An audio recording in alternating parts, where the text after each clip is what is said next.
The Festival of Arts and Culture officially opened in the Tanzanian city of Arusha with a keynote address by the renowned lawyer and academic Professor PLO Lumumba. Africa's biggest festival will see business exhibitors present their works with performances from the arts and culture sector. Our anchor Hugo Ribatika sat down with Professor Lumumba. Professor, it's an absolute honor speaking to you on Newsroom Africa. My first question is, how important is a conversation such as FESTAC in the greater Africa conversation? FESTAC is very critical to the continent of Africa because it is a statement of African rediscovery. Remember that the very foundation stone upon which FESTAC was grounded in the 1960s was informed by the realization that the colonial project had denigrated our culture, had dehumanized us, and that therefore there was a time for rediscovery. That is how I understood Leopold Sedar Senghor and people such as Anta Chek Diop. And it was reinforced by the politicians of the day who are Pan-Africanists such as Patrice Emery Lumumba and much more prominently the Osagyefo Kwame Nkrumah and of course Mwalimu Julius Kambarage Nyerere.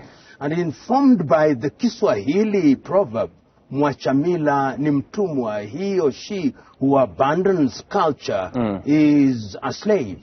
And therefore FESTAC is not only a celebration of Africanness, but a restatement that our very being is defined by who we are and what we do in this world. And therefore nothing can be more important than FESTAC. Now, the first FESTAC was in the 60s, soon after the establishment of the OAU.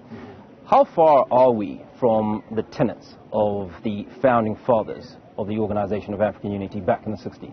It is sad to say that a lot has been lost. If you look at the vigor and enthusiasm that informed the Pan-African movement in the 1960s, and we normally start in the 1960s, we don't go back to the 19th century, what started in the Caribbean, leading to the Pan-African meetings and the much more famous meeting in 1945 in Manchester, and the meetings that took place in 1958 in Accra, Ghana, 1960 in Casablanca, Morocco, and ultimately 1963 in Addis Ababa, Ethiopia. But in those days, when you listen to Kwame Nkrumah, you listen to Modibo Keita, listen to Julius Kambarage Nyerere, listen to Ahmed Ben Bella, listen to Gamal Abdel Nasser, listen to any of the individuals at that time, you saw the fire in them. But today, when I look at the crop of leaders who are presiding over the African continent, they are lukewarm.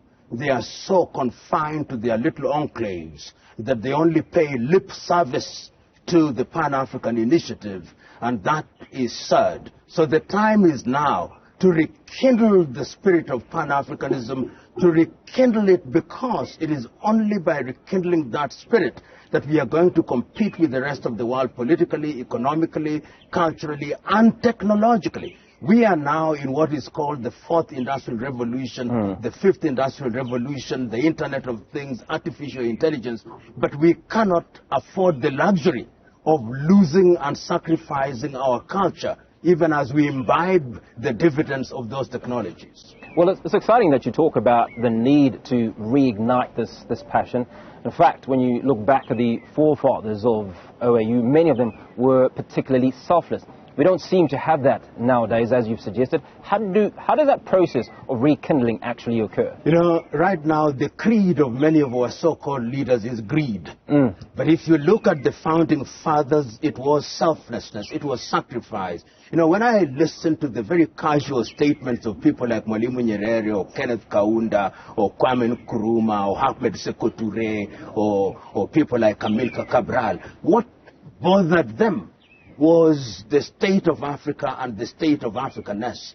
Then through the neo-colonial project, many of our politicians were recruited into the bandwagon of ensuring that Africa was kept in the recesses of bankruptcy and poverty. And they lost their true north, with the consequence that the continent is poorer. So when we talk about revitalization, we are saying that there is need to have a new crop of individuals, not only in the political arena, but outside of the political arena, speaking about the continent of Africa and doing things about the continent of Africa. It is not true that one must be a politician in order to create dramatic change. If you look at individuals who have caused great change even within the continent of Africa and made contribution in the 1960s, people like Cheikh Anta Diop were great minds who reminded us about Africa. If you look at in the diaspora, people like John Henry Clark, people like Ralph Abernathy, Malcolm X, Martin Luther King Jr., and these were individuals who were never involved in politics as we know it, direct politics, but contributed monumentally. So all hands must be on deck wherever you are. You've got to speak the language of Pan-Africanism. And we are not naive. Sometimes when we talk about African unity, people think we are romantic, people think we are utopian, people think we are romantic. We are not. We are aware of the realities, and we hold the view that unity does not mean collapsing the borders only. It means that our interaction is more intimate in the arena of trade, that our interaction is more intimate culturally, that we look at ourselves as one. If political union then comes later in the form of a confederation, it is simply putting the icing on the cake. And our diversity is our strength when we emphasize the things that unite us and de-emphasize the things that do not unite us. Professor, when you talk about we, who does we refer to? Because if we take a look at May 25th, which is the commemoration of Africa Day, only 12 countries on the continent actually recognize it as a holiday, and I'd imagine would then go all out and celebrate the issues around why we do have an Africa Day. Again, you take a look at the African Free Continental Trade Area. Does that offer us an opportunity? Does it offer the leaders of Africa an opportunity to come together and speak with the voice that you talk about? You know, when we judge Africa, particularly post-colonial Africa, we are normally very harsh. The post-colonial African state is just slightly over 60 years, 66 in the case of Ghana. It will take time. This is an intergenerational journey, so I'm not worried. If out of 55 countries you have 12 that are already on board, our duty is to persuade the others that this is something that is worthy of identification, worthy of giving prominence. So I'm one who is going to be an optimist in the knowledge that it starts slowly, then it snowballs. When you throw a pebble into the ocean, the waves begin to spread, and that is what is going to happen. So I'm not going to judge my continent harshly. I'm going to say that we use the lessons that we have derived from the past to ensure that it informs our future. And the future, as I see it, is bright. Does it mean that we are not going to have hurdles?